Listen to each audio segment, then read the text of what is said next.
Main challenges of the global cities, it depends also what we understand for global cities. And there are different kinds of global cities today, and both in the so-called global north and global south. So will be different the experience in Lagos or Nairobi or Buenos Aires that experience here in Barcelona or New York or Amsterdam.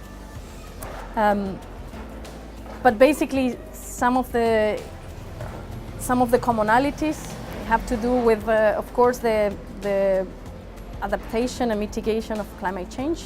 But for us will be also to look at the causes of those changes and what they're happening, what they're affecting people in a different way. But for sure, 60% of the cities globally or more are or will be affected by that in a very short periods of time. We're also talking about political crisis and crisis of representative democracy. In terms of people, they don't feel represented anymore by the traditional political parties. They don't feel that their voices can be canalized. And that's generating also a huge crisis of legitimacy and governance in different places. Of course, precarization and lack of job opportunities and economic crisis and basically inequalities and huge inequalities and growing inequalities even in countries that used to be more equal before. So that's certainly going backwards and mostly everywhere, and related with the so-called austerity measures and the lack of public investment in some of the basic needs and the basic rights of people. But also, of course, corruption and violence that is growing everywhere, linked to illegal actors and criminal actors, that narcos, etc. But also war and war provoked by different governments in different places, and that's generating global crisis linked, of course, with migration. And you are seeing this in particular in Europe, but not only, because the numbers in other places are even bigger than in Europe.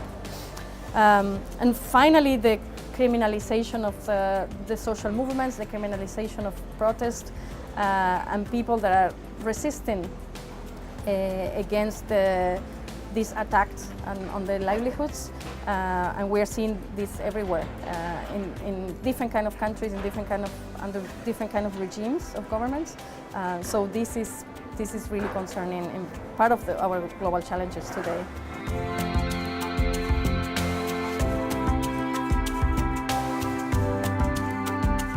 I think that cities have a huge responsibilities and also opportunities to actually contribute to solving big problems, in particular big cities with a lot of resources available.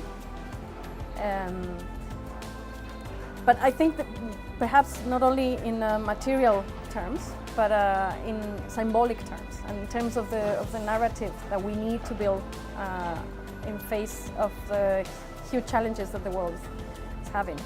And as part of those contributions, I think in changing the narratives and proposing new agendas around issues that are actually affecting the majority of the people.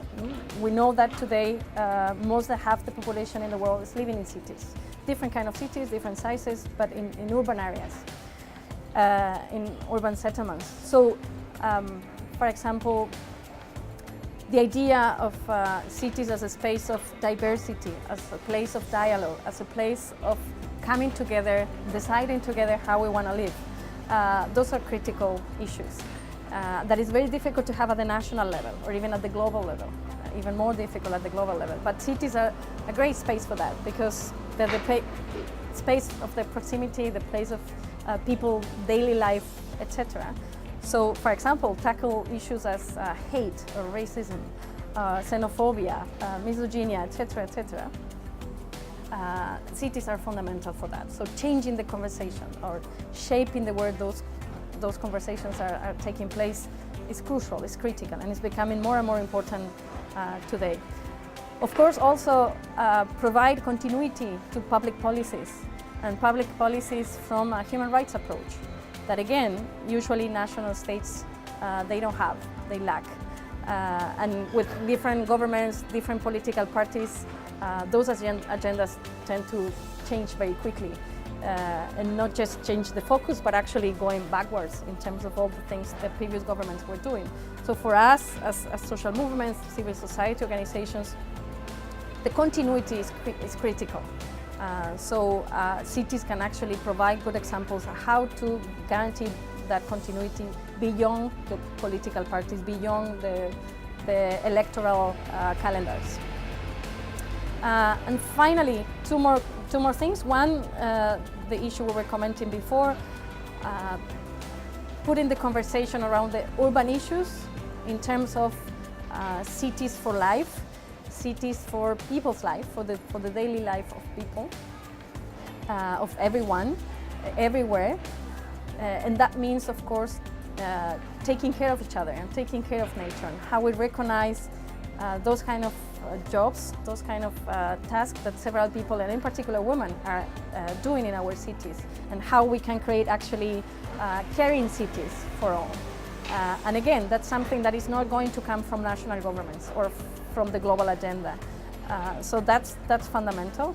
So against the gentrification and speculation and empty cities, empty buildings, empty public spaces, or cities that are only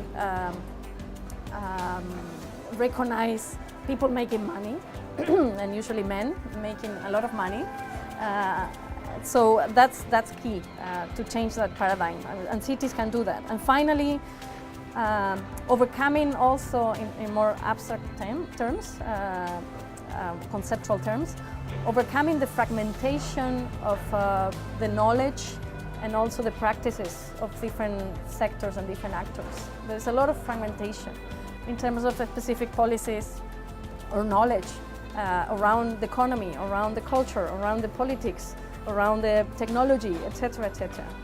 And cities actually has been a place, a particular place, a territory where all those things are present and connected every day. They're actually in a better place to actually show the connections between those things, and to show that it's impossible to actually tackle one thing without seeing how to address the others. So again, that's a kind of the perfect scale to show that, and to create new languages also about what is city, what is the urban, and what kind of knowledge we need for that.